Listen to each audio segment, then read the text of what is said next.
Assalamualaikum warahmatullahi wabarakatuh. Alhamdulillahilladzi ja'ala lana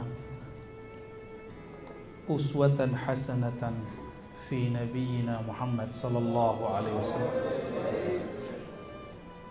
Walhamdulillahilladzi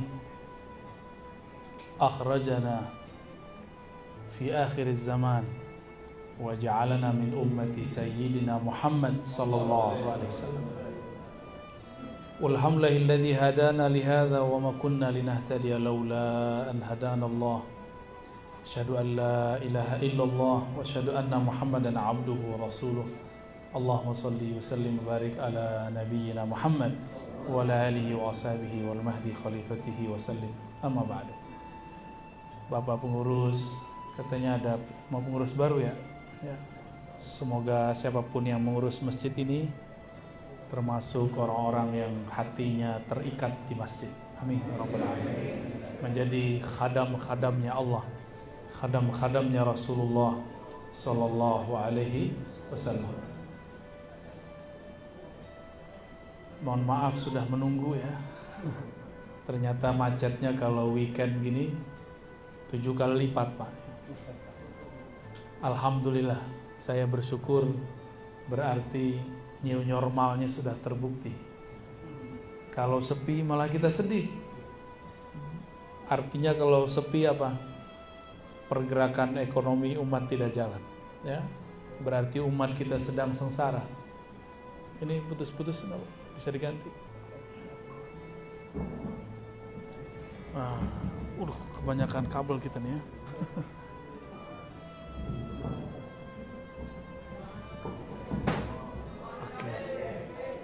Ini zaman banyak kabelnya. Ya sudah. Baik, Bapak Ibu yang dimuliakan Allah, mau dengar teori apa dengar cerita?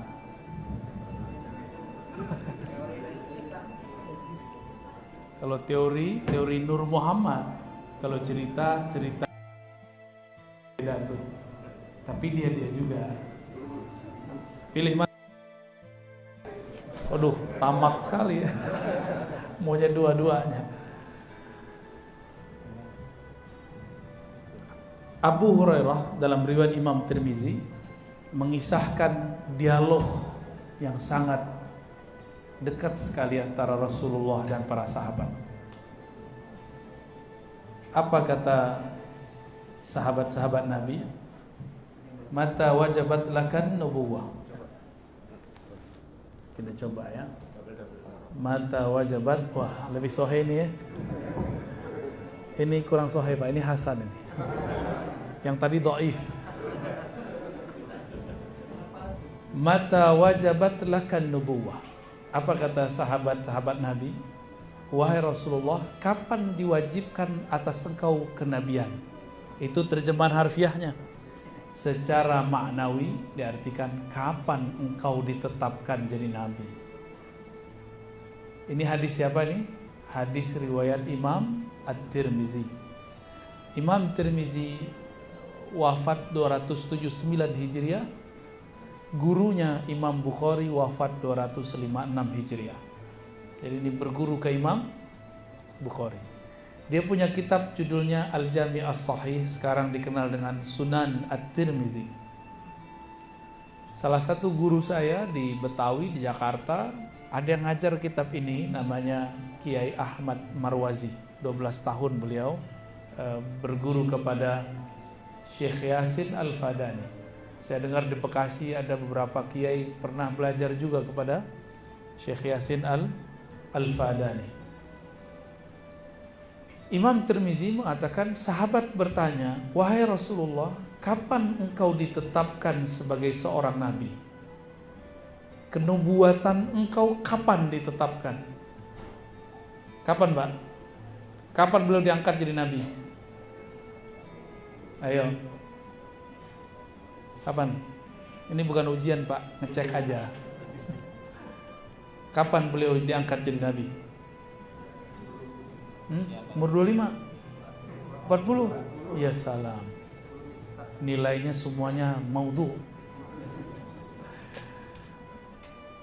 Mau dengar yang benar nggak? Yang benernya apa? Yang tepatnya. Ini berdasarkan hadis, bukan pakai buku pelajaran sekolah. Maka buku pelajaran di sekolah masih perlu dikritisi, masih perlu diperbaiki. Kenapa? Karena di dalamnya tidak bisa membedakan antara bi'tsah dan nubuwah. Bi'tsah diutus sebagai rasul. Kalau nubuwah bukan kerasulan. Nubuwah itu adalah inti kerasulan. Apa arti nubuwah? Yang diberikan kabar, yang diberikan ilmu khusus. Nubuwah itu ilmu yang khusus Allah berikan langsung dari hadiratnya kepada hambanya. Yang dapat ilmu ini disebut nabi, posisinya disebut nubuwah. Kapan itu? Bukan umur 40, bukan umur 25. Umur 40 itu wahyu pertama turun. Wahyu tasyri' pertama turun, yaitu Iqra. Tapi wahyu-wahyu nubuat sudah turun. Maka wahyu terbagi dua. Ada wahyu nubuat, ada wahyu risalah. Wahyu nubuat sudah ada bahkan sebelum Nabi lahir. Maka Nabi bisa cerita mengenai alam masa lalu. Tapi kalau wahyu risalah umur 40. Disebutkan di kitab Imam Tirmizi juga. Wa bu'itsa fil arba'in. Dia diutus pada tahun ke-40. Lalu beliau mengatakan, "Inni la'arifu hajaran bi Makkah." Aku masih ingat ada satu bongkah batu di Mekah. Yusallimu alayya, menyapaku waktu aku berada di Mekah pada malam unzila alayya, pada malam aku diangkat menjadi seorang rasul. Jadi Nabi itu ketika diangkat jadi rasul, itu alam semesta mengucapkan salam. Hatta sebongkah batu yang keras itu tahu bahwa yang dekat yang melewatinya seorang rasul sallallahu alaihi wasallam. Itu umur berapa? Jadi kalau wahyu risalah kerasulan diangkat jadi rasul benar 40. Kalau diangkat jadi nabi tidak ada riwayat yang menyebutkan satupun bahwa beliau diangkat jadi nabi umur 25, enggak ada, Pak. Menikah umur 25. Benar? Ya, benar enggak? Bapak menikah umur berapa? 30. Itu yang keberapa kalinya? Dan terakhir. Yang terakhir dan pertama. Setia amat, Pak. Nabi Muhammad SAW menikah umur 25, diangkat jadi nabi sebelum itu. Ada kelompok ekstrim sekarang gak faham, saya dituduhnya sesat karena mengatakan bahwa sebelum Nabi Adam sudah ada nabi. Nanti Bapak dengerin riwayat ini. Nabi ketika ditanya, "Mata wajabat lakan nubuwah?" Kapan ditetapkan engkau sebagai seorang nabi? Apa jawaban beliau? Adam baina ma'in wa tin. Aku sudah diangkat menjadi nabi. Adam baru tanah, baru air. Berarti Nabi Adam udah ada apa belum? Berarti nabi pertama siapa? Nabi Muhammad. Itu dalilnya. Saya ngada-ngada atau mereka yang jahil? Saya ngada-ngada atau mereka yang tidak mengenal hakikat nabinya? Padahal semua sahabat mengenal itu. Katanya ikut akidah para sahabat, tapi ternyata giliran begini gak baca. Katanya ikut sunnah Nabi, manhajnya manhaj sunnah Nabi, tapi hadis Tirmizi pun tidak tamat. Bapak saudara sahabat yang dimuliakan Allah, Nabi sudah diangkat jadi nabi sebelum Nabi Adam. Maka beliaulah awwalu nabiyyin. Itulah kalam beliau dalam hadis Imam Hakim. Kuntu nabiyyan. Aku sudah diangkat jadi nabi. Adam belum tercipta. Inilah yang dikatakan oleh Sayyidina Isa, inni mubashshirun bi rasuli ya'ti wa mubashshirun bi rasuli ya'ti min ba'di ismuhu Ahmad. Aku ditugaskan menjadi mubasyir, membawa misi kabar gembira. Apa kabar gembiranya? Akan muncul seorang rasul setelahku, namanya Ahmad. Nabi Isa itu ruhullah, benar nggak?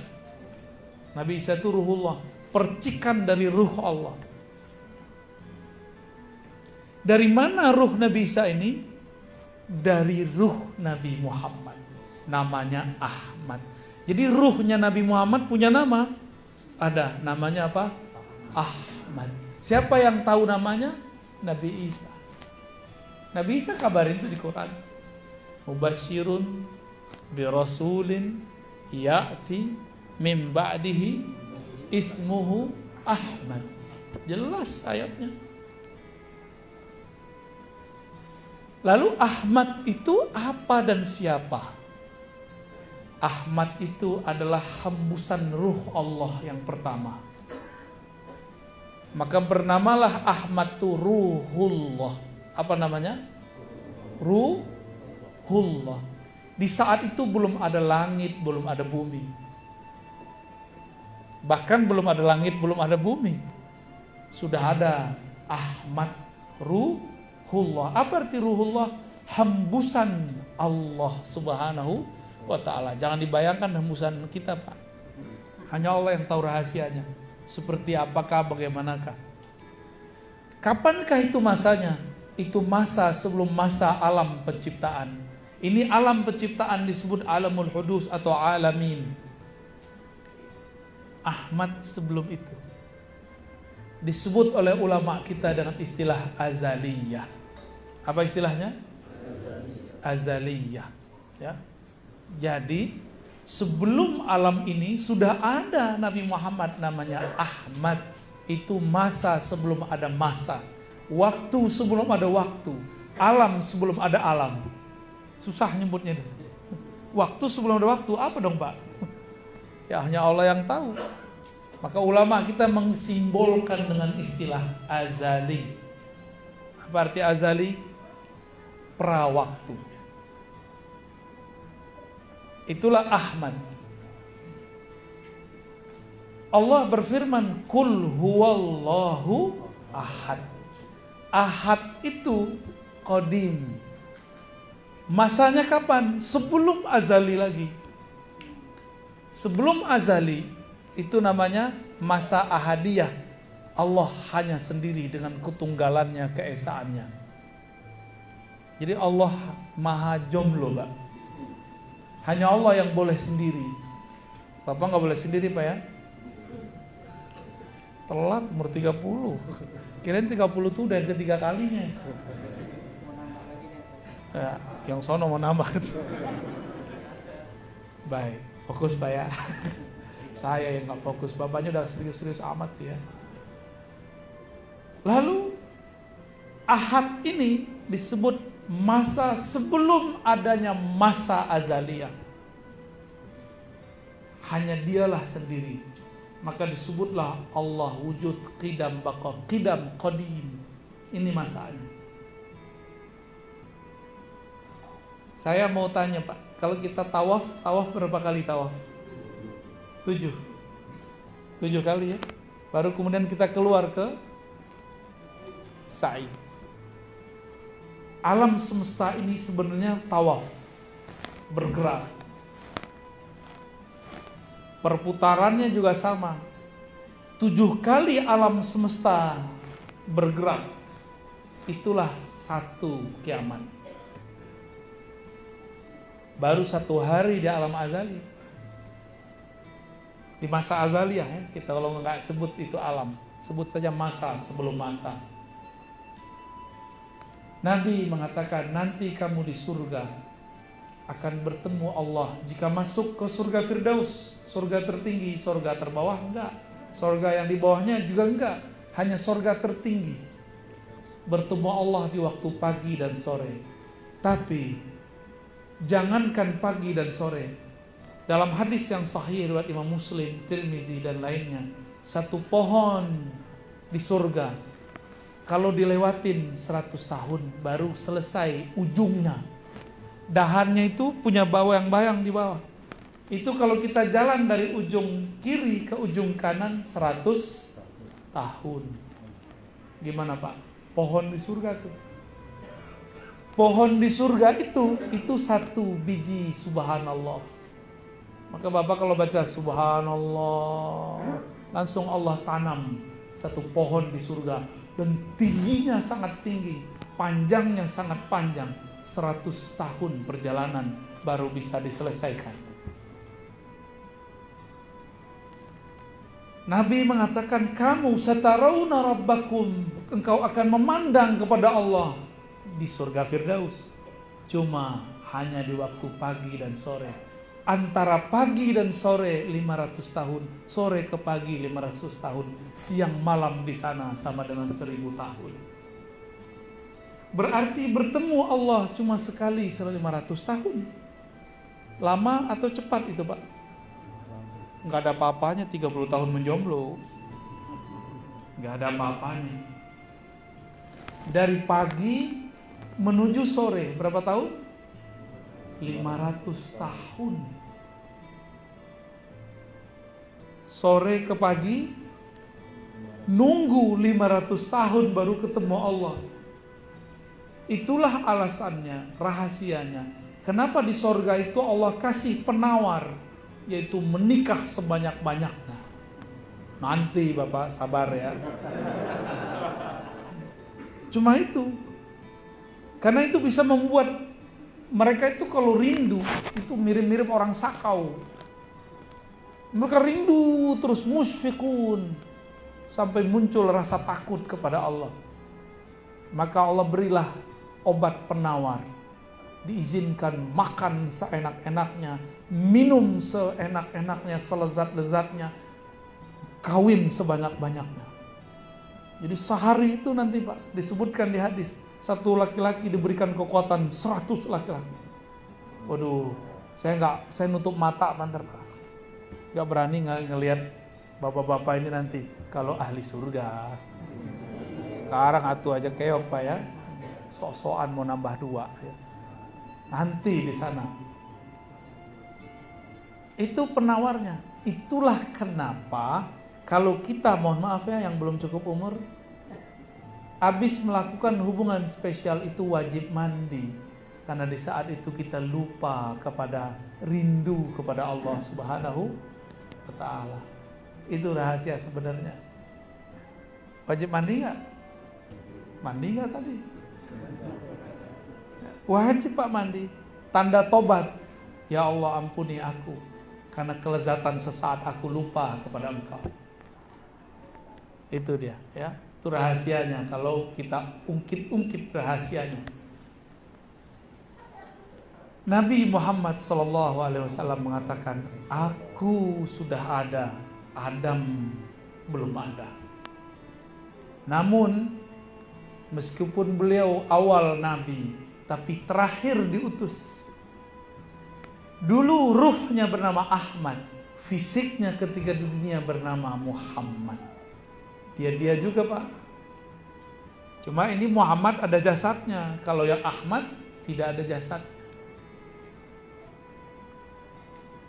Saya mau tanya kepada Bapak Ibu, waktu di Ka'bah muter, kita muterin apa sih? Ka'bah, apa yang ada di situ? Hajar Aswad, apa lagi? Hijr Ismail. Itu adalah rumah untuk ibadah yang dulu dibangun oleh Nabi Ibrahim dan Nabi Ismail. Ternyata sebelum itu dulu, awal-awal Nabi Adam baru turun di muka bumi, itu dikabarkan malaikat dulu tawaf di tempat yang sama, namanya Bakkah. Ketika terjadi banjir besar, maka Allah angkatlah Ka'bah itu ke langit. Jadilah namanya Al-Baitul Ma'mur. Dan Allah bersumpah dalam surat At-Tur, wal baitil ma'mur, dan demi rumah-rumahku yang dimakmurkan, yang diramaikan. Siapa yang meramaikan rumah Allah? Malaikat. Dan ini disaksikan oleh baginda Nabi Muhammad SAW ketika beliau diperjalankan Mi'raj. Sampailah beliau di langit ketujuh. Apa kata beliau? Aku melihat Nabi Ibrahim bersandar di tiang masjid atau tiang Ka'bah langit Al-Baitul Ma'mur. Kakinya selonjoran, rambutnya sudah sedikit beruban. Nabi Muhammad kalau melihat Nabi Ibrahim mirip sama mukanya. Itu saya apa kakek saya? Kira-kira gitu Pak. Mirip sekali. Dari mana kita tahu? Dalam hadis yang sama riwayat Imam Tirmizi mengatakan Nabi bersabda, "Urida alayya al-anbiya." Para nabi ditunjukkan wajahnya kepadaku.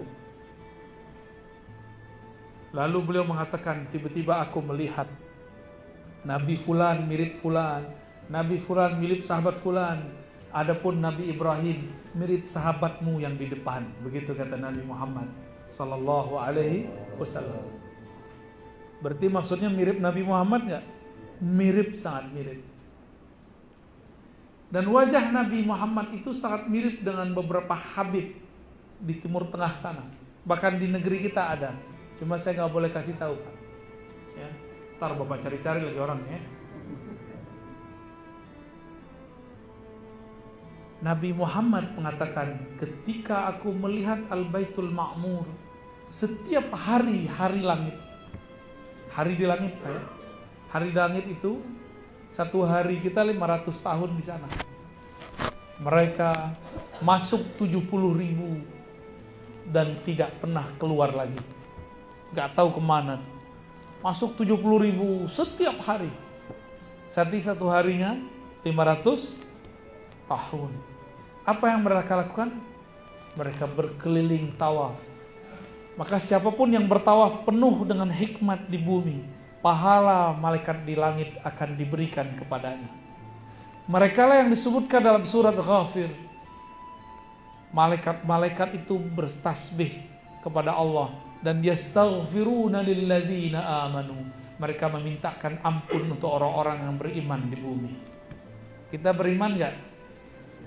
Beriman ke Nabi Muhammad enggak? Maka dapat doa dari malaikat sana. Inilah yang disebut syafaatul malaikat. Syafaat para malaikat. Nabi Muhammad SAW, beliau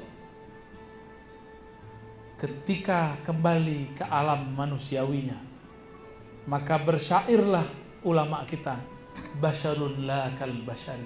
Iya, beliau ini manusia, tapi bukan seperti manusia biasa. Bapak manusia enggak? Dapat wahyu enggak? Ya, wahyu itu bisikan di kolbu dari Allah. Dapat bisikan enggak? Paling bisikan mau kawin lagi ya. Itu bukan wahyu Pak, itu nafsu.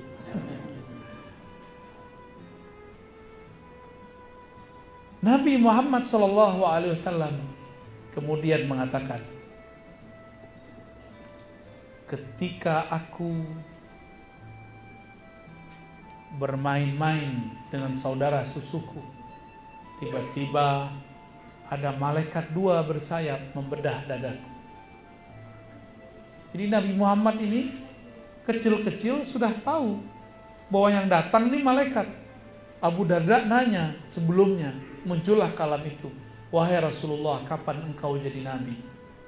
Nabi jawab, di saat malaikat membedah dadaku pertama kali. Umur berapa itu?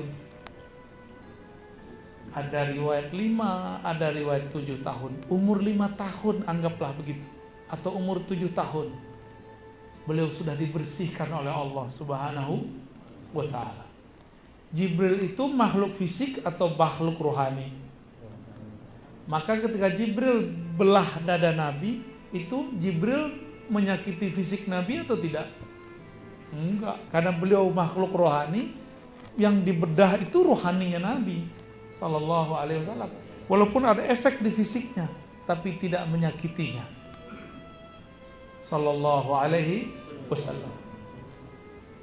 Ternyata selevel Nabi, ketika dibuka jantungnya masih ada noda, 1, 2 noda di dalamnya. Kalau kita berapa noda Pak hari ini?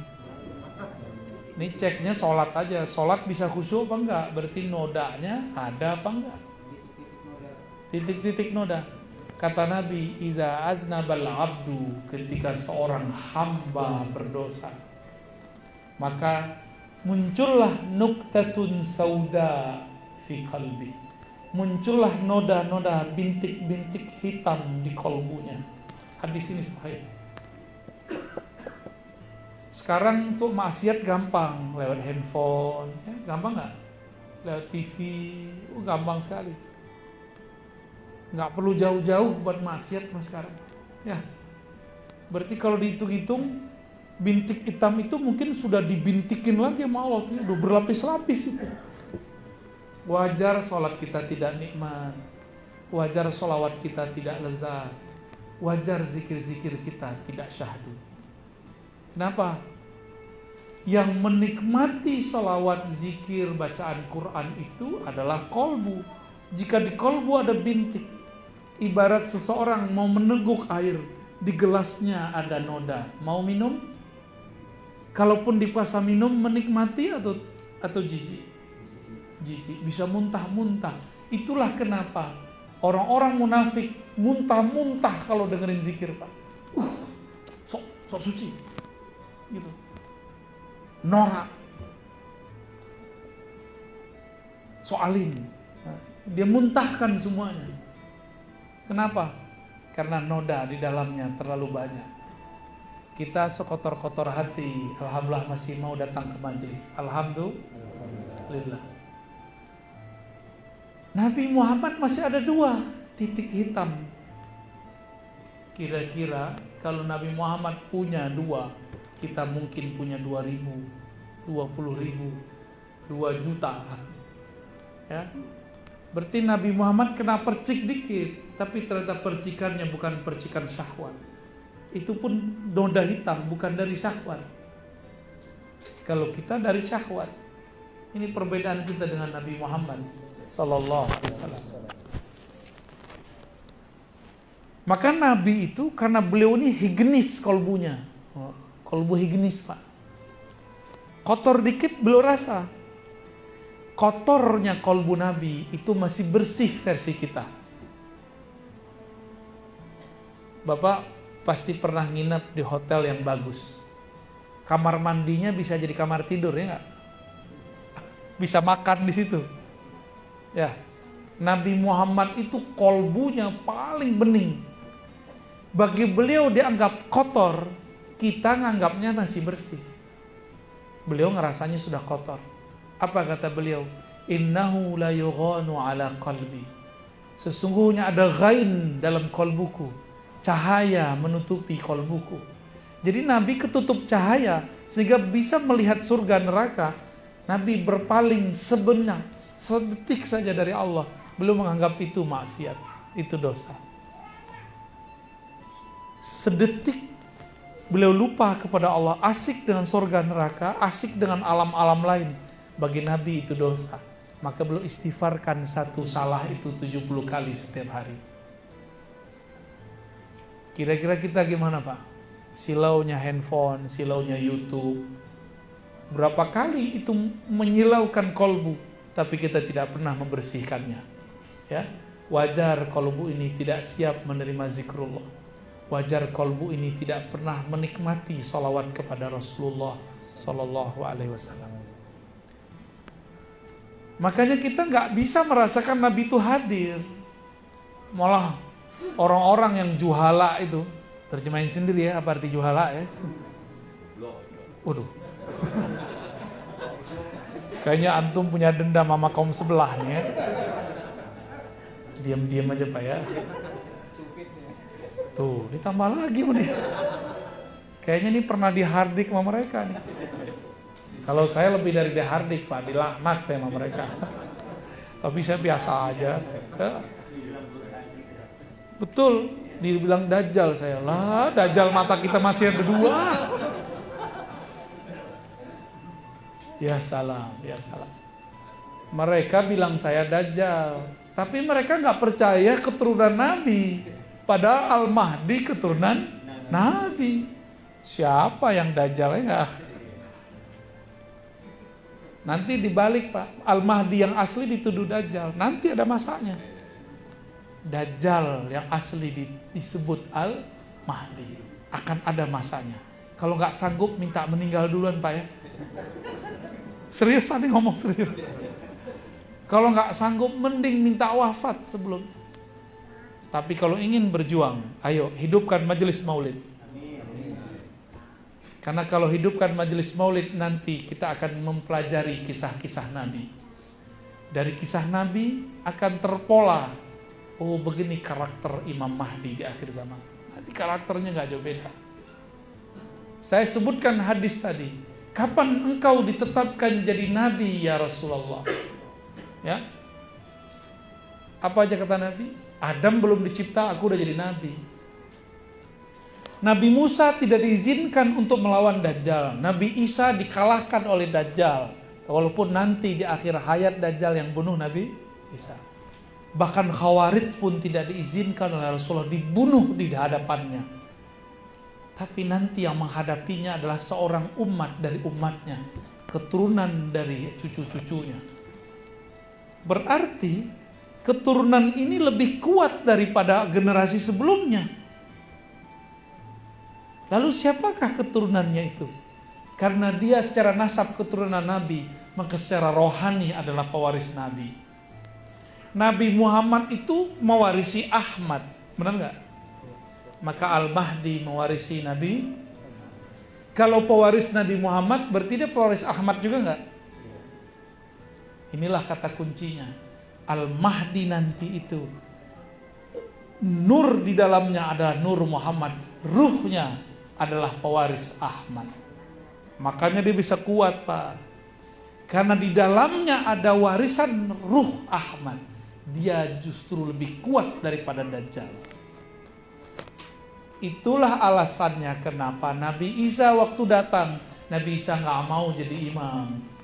Karena dia tahu si yang di depan itu pewaris Ahmad. Gak pantas seorang Nabi Isa menjadi imam baginya. Ini ada kisah Ibnu Abbas. Ibnu Abbas ini mirip Nabi Isa lah di zamannya. Hibrul Ummah, sangat alim. Bisa melihat Jibril 2 kali.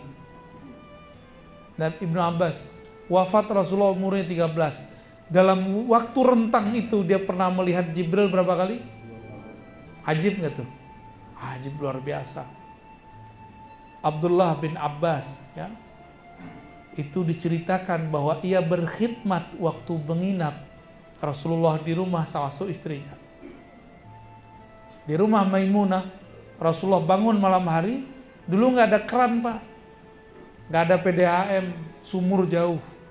Ibnu Abbas yang masih kecil ngambil air ke sumur yang jauh malam hari, lalu menyediakan air wudhu dan mandi untuk Rasulullah Sallallahu Alaihi Wasallam.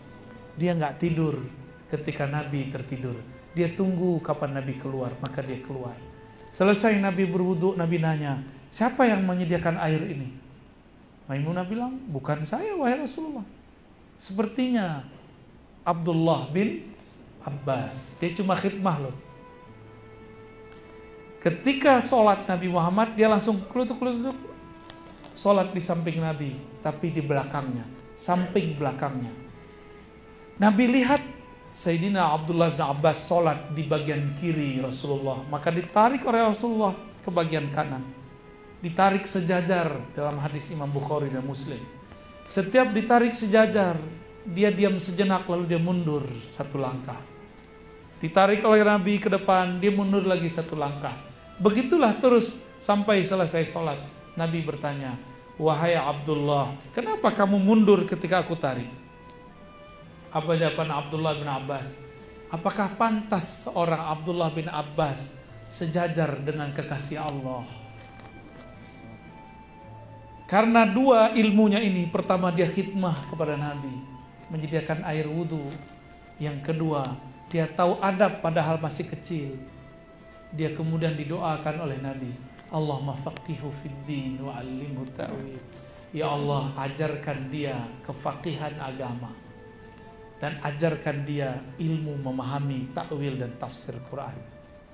Maka tiada sekarang ilmu tafsir kecuali cabang dari ilmu Abdullah bin Abbas. Apa khidmah beliau? Cuma menyediakan air wudu, lalu pasang adab, tidak mau pernah sejajar dengan Rasulullah. Diberkahi Pak hidupnya. Maka saya simpulkan, jika ingin kita hidup berkah, khidmahlah kepada pewaris Rasulullah, beradablah kepada mereka. Maka anak keturunan kita akan dijadikan oleh Allah tentara-tentaranya, ulama yang alim, aulia-aulia yang tajam ma'rifatnya. Insya Allah. Sekarang banyak orang nyebut-nyebut hadis Nabi tapi tidak beradab. Banyak orang menyebutkan sunnah bid'ah tapi tidak ada perasaan. Sayang sekali, mereka dapat dalil tapi tidak dapat adab membaca dalil. Semoga keluarga kita, keturunan kita, saudara-saudara kita semua diberikan ilmu khidmah dan ilmu adab. Amin ya rabbal alamin. Udah 9:30 Pak, lewat 10. Sampai subuh kurang 10 jam. Kayaknya seneng banget didongengin ya. Emang itu dongeng? Bukan. Itu kisah hakiki yang saya ceritakan semua. Dan tiada riwayat yang dhaif. Semua yang saya ceritakan semuanya sahih kalau nggak hasan. Kalaupun dhaif dia sudah naik menjadi hasan. Yang saya ceritakan itu semua ya. Jadi insya Allah yang kita sampaikan, saya jaminannya bahwa itu hadis-hadisnya, riwayat-riwayatnya kuat ya. Ini zaman apa? Mana dalilnya ya.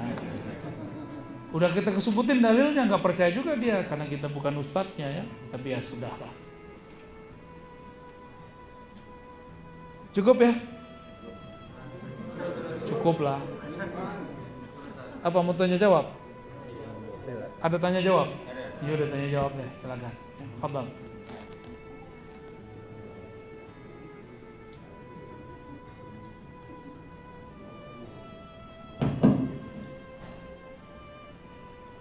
Demikian yang disampaikan oleh penjelasan singkat dari jamaah. Ada yang mau bertanya? Silakan. Dua aja. Wah.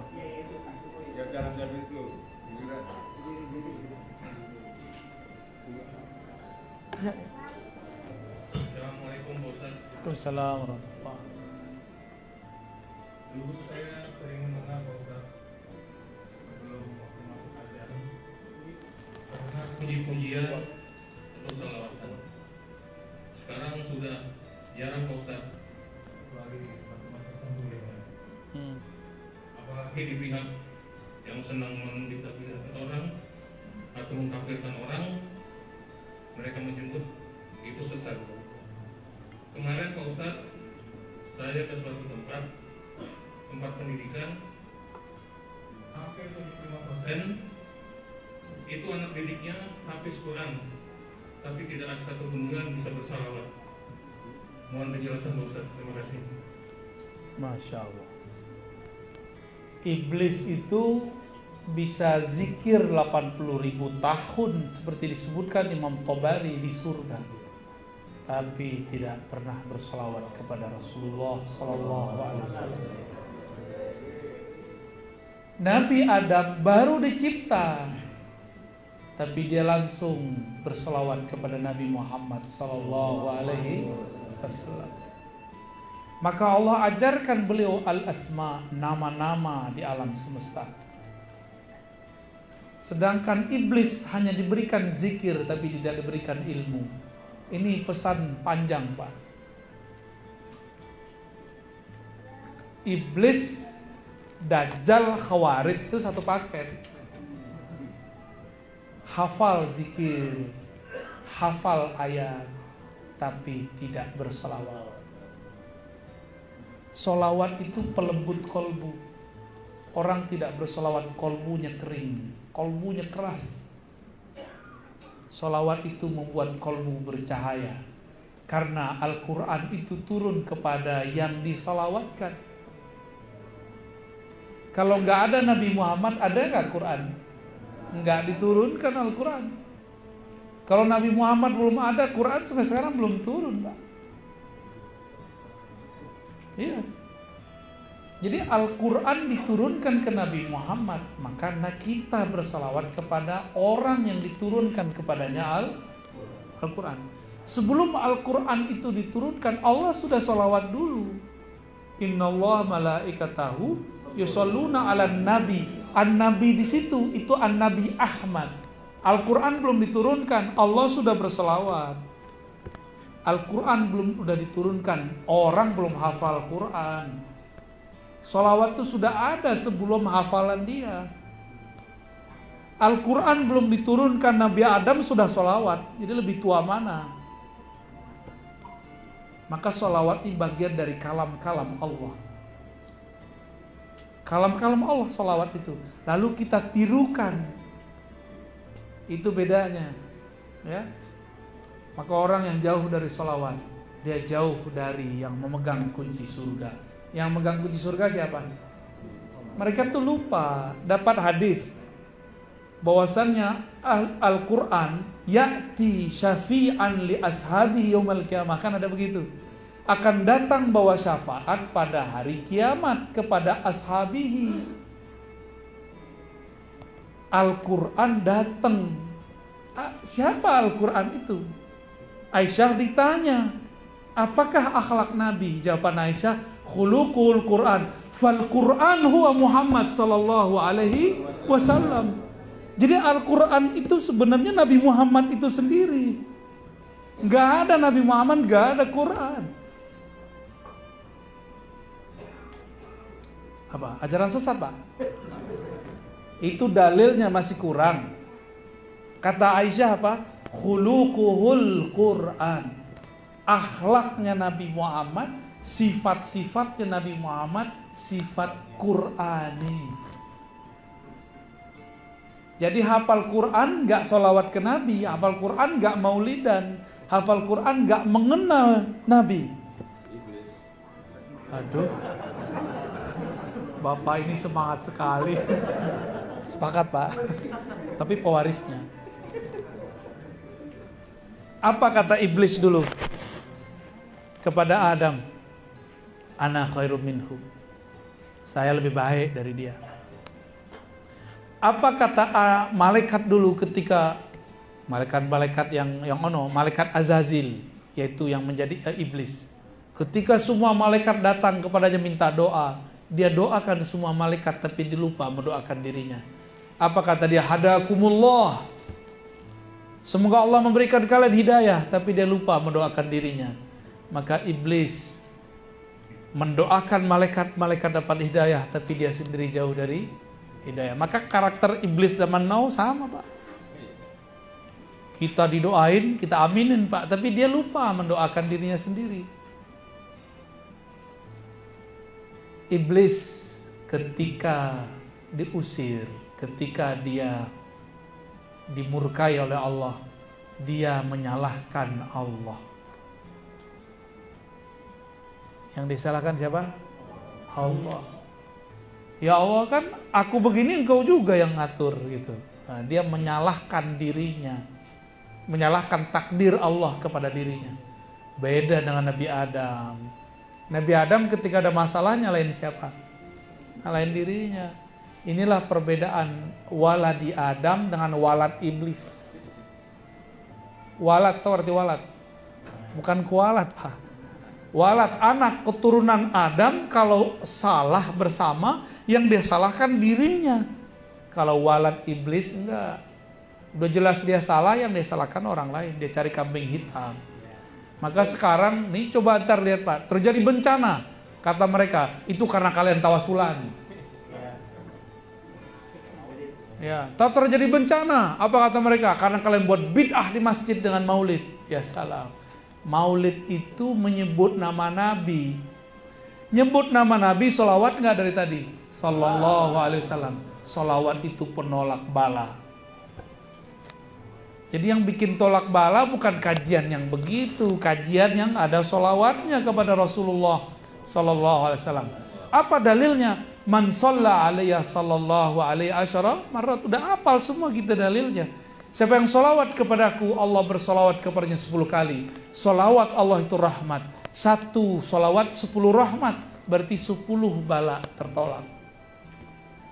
Maka kalau orang sini ini sholawat semua. Terus di kampung mana sholawat, kampung ini corona nggak bisa tembus ke kita, Pak. Walaupun dia ada, tapi tidak mempengaruhi hidup kita. Insya Allah. Maka saya berharap teruskan majelis maulid. Bahkan kalau perlu buat maulid tiap bulan. Ya. Yang ada sholawat terus. Supaya kita tambah kenal Rasulullah. Bahwa Rasulullah itu rahmat. Rasulullah itu bukan sesuatu yang menegangkan. Terakhir saya menyebutkan ya, Abdullah bin Mas'ud itu mengatakan, kami kalau mendapatkan suatu pengalaman spiritual, kami menganggapnya itu rahmat. Kalau kalian menganggapnya aneh-aneh, kata beliau. Dulu ketika kami makan bersama Nabi, sami'na tasbihat ta'am. Kata Abdullah, kami dengar itu makanan bertasbih. Canggih gak sahabat Rasulullah? Dengar Pak, air tasbih. Udah dapat belum ilmu begitu? Belum ya? Gimana ntar jadi tentara akhir zaman? Sahabat yang bisa berdialog dengan alam itu, mereka yang selamat waktu ketika ada perempuan Yahudi meracuni Nabi. Nabi disalamin oleh daging yang diracuni. Ya Rasulullah, salam alaik, ana masmumah. Bukan masmumah, itu bukan nama itu. Bagus ya namanya, masmumah. Jangan kasih nama anak masmumah. Masmumah itu artinya diracun. Penting Arab bagus tak? Enggak. Jadi itu si daging diracuni oleh perempuan yang menyajikan, mengundang Rasul. Dia pengen uji, kalau ente benar Rasul pasti disapa. Sahabat yang lain ada yang bisa berdialog, dan bisa mendengarkan salamnya. Daging, ketika mereka mau makan, kedengeran ngucapin salam. Assalamualaikum. Assalamualaikum ya Rasulullah. Ini bukan khurafat Pak, ini asli. Ini riwayatnya sahih semua. Abdullah bin Mas'ud yang bercerita, kami mendengar tasbih. Tapi ketika kejadian di masa yang lain, Nabi Muhammad diundang perempuan yang ingin menguji kerasulan Nabi. Sahabat-sahabat sudah makan. Mereka yang makan tidak pakai basmalah, mati di tempat. Yang pakai basmalah cuma sakit-sakit perut aja Pak, mencret aja besok. Ya, itulah hebat bismillahnya sahabat Nabi. Kecuali Khalid Al-Walid, kalau dia baca bismillah, tidak ada satupun yang merusak badannya. Itulah debus Al-Khalidiyah, Thariqat Khalid bin Walid. Itu terjadi ya. Jadi nggak usah khawatir Pak, biarin aja mereka ya. Kita buat majelis maulid. Siap Pak pengurus? Pengurus yang baru? Nanti ada Mi'raj, buat lagi. Ada Rojaban, buat lagi. Ada Sya'ban, 15 Sya'ban, buat lagi majelis. Semua majelis itu mengingatkan kita kepada amal Nabi Muhammad sallallahu alaihi wasallam. Itu bukan amal NU Muhammadiyah PRT, bukan. Sebelum ada NU Muhammadiyah sudah ada 15 Sya'ban. Di Sya'ban sudah ada sebelum itu. Sebelum semua mazhab sekarang ada, sudah ada. Ya, sebelum ada NU Muhammadiyah, sebelum ada Salafi, sebelum ada Jamaah Tabligh, udah ada belum Maulid Nabi? Udah ada. Yang buat bukan orang Syiah, yang buat Sultan Muzaffar, Salahuddin Al-Ayyubi. Semuanya Ahlus Sunnah wal Jamaah. Satu lagi ya, pertanyaannya yang di belakang. Ya, fadal. Assalamualaikum warahmatullahi wabarakatuh. Assalamualaikum. Semoga Pak Ustaz selalu dalam lindungan Allah. Amin ya Rabb. Amin ya Rabb. Tadi Pak Ustaz ada menyebut tentang Nur Muhammad, Pak Ustaz. Mohon diberikan penjelasan. Lalu yang kedua, saya pernah dengar ceramah mengenai cara membangkitkan Nur Muhammad. Mungkin Pak Ustadz bisa menjelaskan lebih dalam lagi. Terima kasih. Wassalamualaikum warahmatullahi wabarakatuh. Assalamualaikum. Nur Muhammad sallallahu alaihi wasallam. Nur itu adalah sesuatu yang membuat kita bisa melihat sekitar. Itu yang disebut nur. Nur Nabi Muhammad sallallahu alaihi wasallam ini adalah pancaran yang muncul dari ruh Ahmad. Jadi ketika beliau mengatakan kuntu nabiyan, aku sudah jadi nabi. Adam belum dicipta. Di saat itu sudah ada nur Nabi Muhammad. Mana lagi dalilnya? Dalilnya Allah berfirman, Allahu nurus samawati wal ard. Nurnya Allah itu namanya Nur Muhammad. Ya. Lalu apalagi dalilnya bahwa yang awal dicipta Allah Nur Muhammad? Ada. Tapi bukan pakai hadis palsu, pakai Quran aja. Pakai Quran cukup. Dalam Al-Quran mirip lafaznya dengan doa iftitah.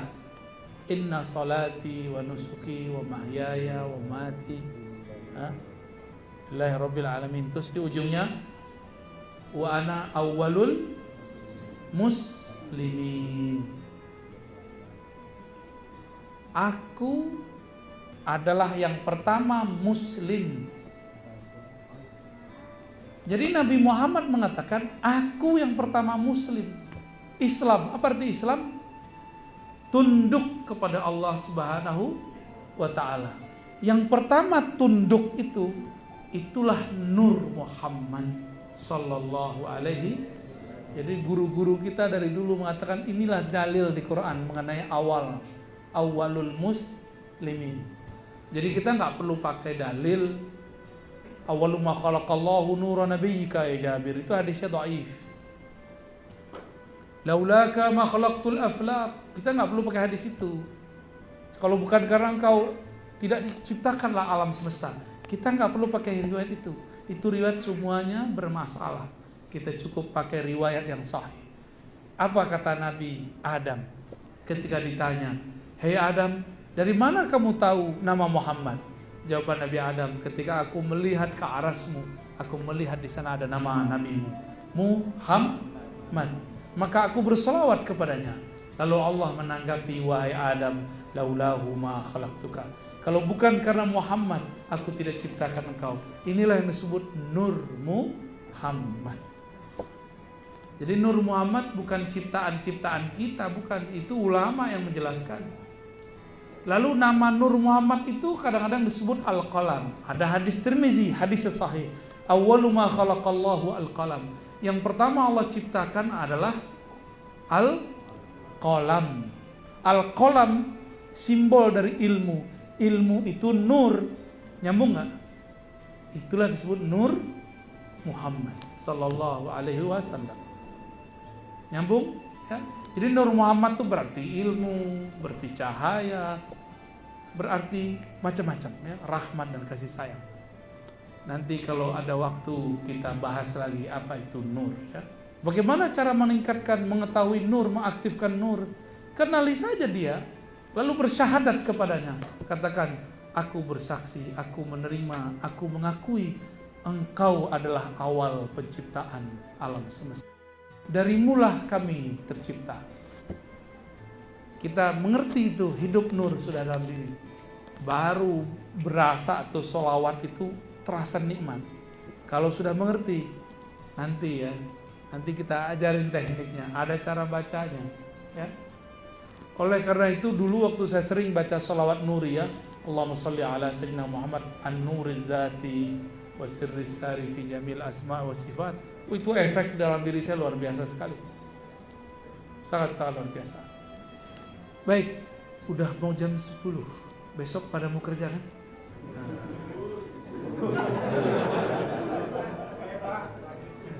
Udah ya? Cukup dulu lah. Pertanyaannya, nanti kalau ke depan, kalau kajian sama saya, pakai kertas aja. Ya, biar efektif, langsung dibacakan. Nanti yang bacain Bapak yang jomblo 30 tahun. Baik Bapak, saudara yang dimuliakan Allah, semoga kajian ini diridai oleh Allah. Siapapun yang hadir menjadi kekasih Allah Subhanahu wa taala. Kita tutup kajian ini dengan baca Alhamdulillahirabbil alamin. Assalamualaikum warahmatullahi wabarakatuh.